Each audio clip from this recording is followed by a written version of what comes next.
And welcome! It is already almost 5:30, and wow, now it's really blue out here. This is the difference between daylight color temperature, and just the 3200 Kelvin. I'm being nerdy, I'm gonna stop now. But what I am saying is I wanted to say something because in the coming Ask Matt, which you're gonna see on Tuesday. It's just a normal Ask Matt. You're gonna see on Tuesday. Amanda's in it quite a bit, and obviously, as you guys know, we work well together. And I toy with the idea of doing an Ask Matanda, but a funny one.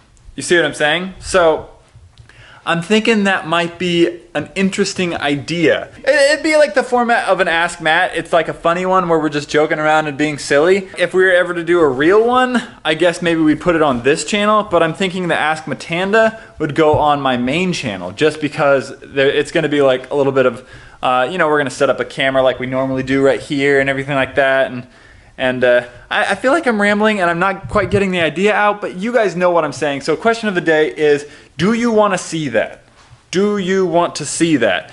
And if so, let us know down in the comments below. We're here at Red Robin and we just ordered, Matthias got his yummy drink and I just got some water. But I've been craving a burger all day, so we're here getting a burger. And I love their chicken wings, their, what are they called? Hot wings? I haven't had them in forever, so I'm excited to get them. So yeah, I'm excited to eat because I'm really hungry. Guys, check this out. Boozy shake. It's a freaking beer shake. Like what? I always told him to put a scoop of ice cream in my beer, and he was like, oh no, that's so gross. It's pretty much the same thing. The wings they look a little different than last time because they're boneless, but I'm excited. You want me to try one? Yep. Eat it. You can dip it in here. Oh, dip it in ranch? Yeah. Do I just grab it? Yeah. It's hot. That's good. Spicy? A tad. Not too much. Not too spicy.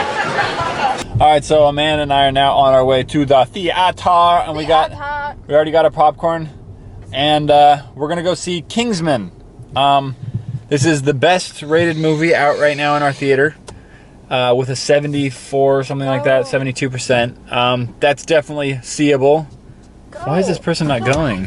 Nope, now they're going. Oh my word! I can't make up your mind. Ooh, got a little road rage going on. That's because, okay, what irritates me is that that person knows it's their turn, but they're just waiting there. Either like they don't know if you're gonna go or whatever, but I'm like, it's clearly your turn and I don't know how to turn the brights on to flash them, to tell them it's their turn. Babe, don't flash them, gosh.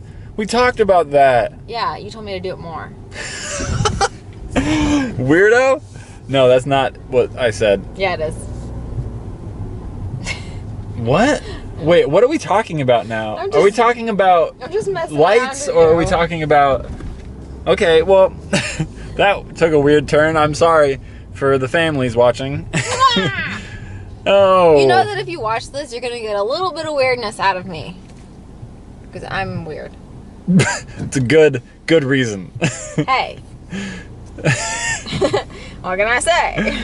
Here is our review of Kingsmen. And we just saw Kingsmen.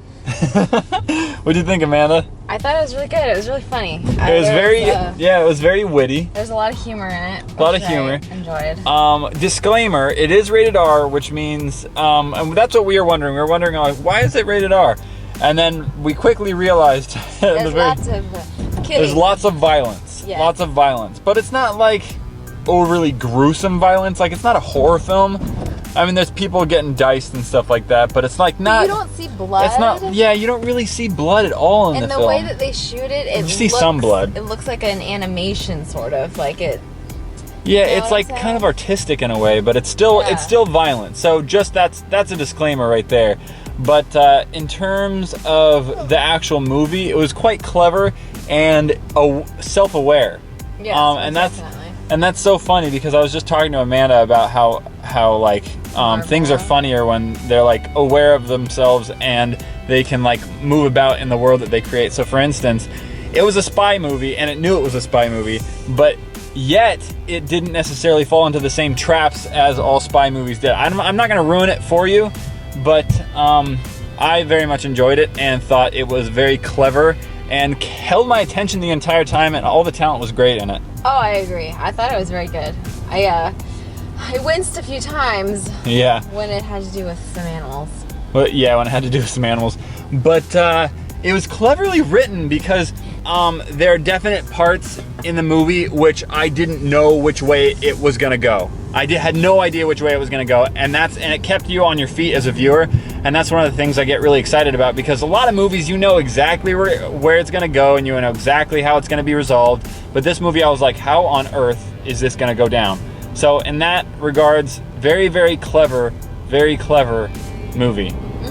But that's all I want to say, because I don't want to like give anything else away. No, I want to say you should go see it. Yeah, the lead, if you can handle violence, I guess.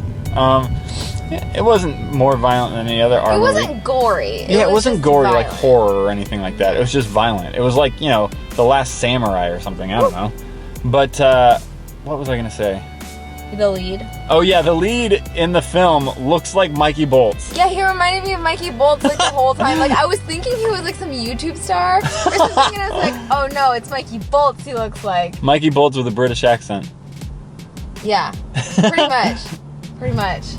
But I would give that film higher than what it got. Yeah, it got like a 70. It got like a 70, and I think that's for the gratuitous violence. It could have done some things better with violence. The ending was good. Like, it lagged a bit during some of the violence because it just felt gratuitous, I guess. Well, maybe it's because they're trying to make it more of a boring movie or something. No, I think they were trying to make a point, but I think it went on a little bit too long. I don't know. 15 minutes too long with that? No, well, it's not Transformers. You guys remember Transformers, like the first one? Or even like almost all of them. All of the action scenes were like way too long. Like you could have cut 20 minutes out of your movie and it would have been more powerful. Studios think a lot of people go to these movies for, you know, action scenes and violence, but like the violence and action doesn't really mean anything unless there's a good story. So unless there's something happening that you care about, violence doesn't mean anything. It's just violence and or action. So what I mean by that is, if there are no stakes, if you don't care who wins or who loses or who dies and who lives in that scene, or you're just like whatever about it, then the scene is kind of lame no matter what. And that's the thing about movies these days. Why are you watching like an action thing when there's no reason for them to be fighting? Yeah, and like it's so funny. Did we see like 2 trailers for Marvel films today? Ant-Man we saw, and Fantastic Four, and they're also coming out with Avengers. 3 movies in 1 year. It's so funny that all these other studios are trying to like, they all think Marvel is doing so well because they're superhero films, but that's not the case. Marvel's doing well because they have good characters. Yeah. And has nothing to do with like their character superpowers or being superheroes. It's that their characters feel real. They feel like real people, and you get on board with them, and they're like, you know, they go through struggles, and like Ant-Man is like, as you could just see in the trailer, it's self-aware. It's like when you think there's going to be this really cool line, he's just like, huh. Go watch the trailer for Ant-Man and you'll see what I'm saying. It's very clever. Yeah, also their story is done well. Their stories are done well. Their stories are done well. We should call this video reviews in the car.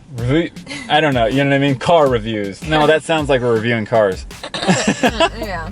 Give us a name for when we review movies in our car, all right? And we'll call that a series. We got like 20 series on this channel. We haven't seen a lot of movies though lately. I know, we got to start seeing more. The problem is Cinderella is coming out. Oh, okay. We'll see that. Next. But the problem is all these movies coming out are just lame, you know? Like, I mean, I could have seen that movie getting like an 85%. I was gonna say the same thing. But not a 70, but also not like above 90. Exactly. It was like, yeah. But it was worth seeing if you like action or spy movies. It was just super entertaining. Yeah, it was very entertaining. Mm-hmm. And it was long. To be that long, it was pretty entertaining.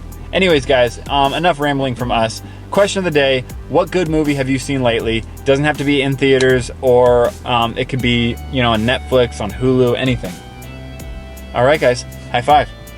All right, so It's around 5 o'clock at night right now, and I just finished shooting 2 Ask Matts from the YouTube comments and a little bit from Twitter, and one of them happens to be a song Ask Matt, and this one was way too much. The past 2 Ask Matts that we just filmed today were just way too fun. Me and Amanda were just messing around the entire time. It was a blast.